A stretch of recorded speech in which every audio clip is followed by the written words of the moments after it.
your message amplified.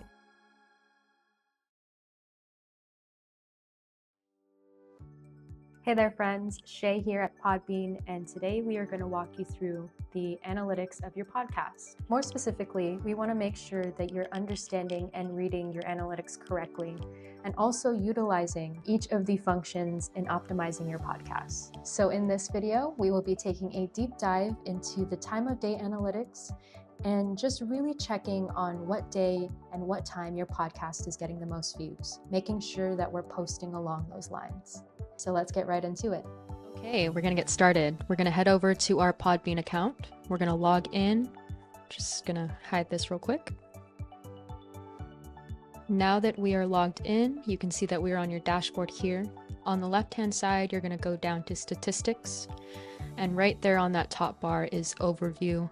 Now I'm gonna scroll down. As you can see, there's a lot of statistics to look at, but for right now, we are going to focus on downloads by time of day. So going from the left-hand bar, you're going to see that starting with Sunday, you have all 7 days.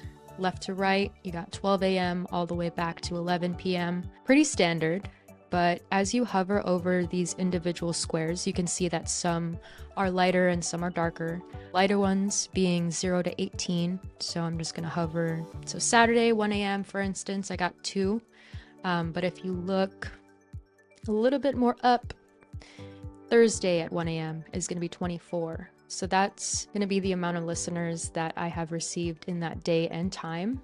Tuesday at 4 p.m., I have 68.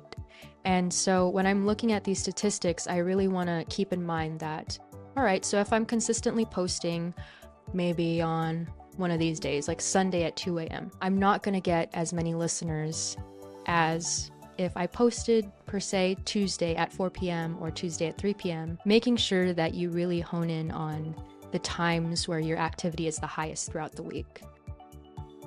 Now that you understand the importance of analyzing and utilizing your data to optimize your show, also keep in mind that Podbean not only offers analytics, but a great push notification feature. Let's be real, all major platforms use push notifications, so it's better to air at times where people can see those. So in order to optimize that, you need to make sure that you're turning on your push notifications and notifying your listeners during those peak hours. So really looking at that data helps you a ton. And if you're airing during a time or sending off notifications during a time where it's not in your peak activity, you're missing out on all of those opportunities to get those listeners right away. Think of it as social media. If you post and there's no notifications, how are they going to see it unless they search you up or they look for your page? So taking these things into consideration is huge when you're trying to grow or optimize your podcast. How you read your data and how you utilize it is everything. Happy podcasting.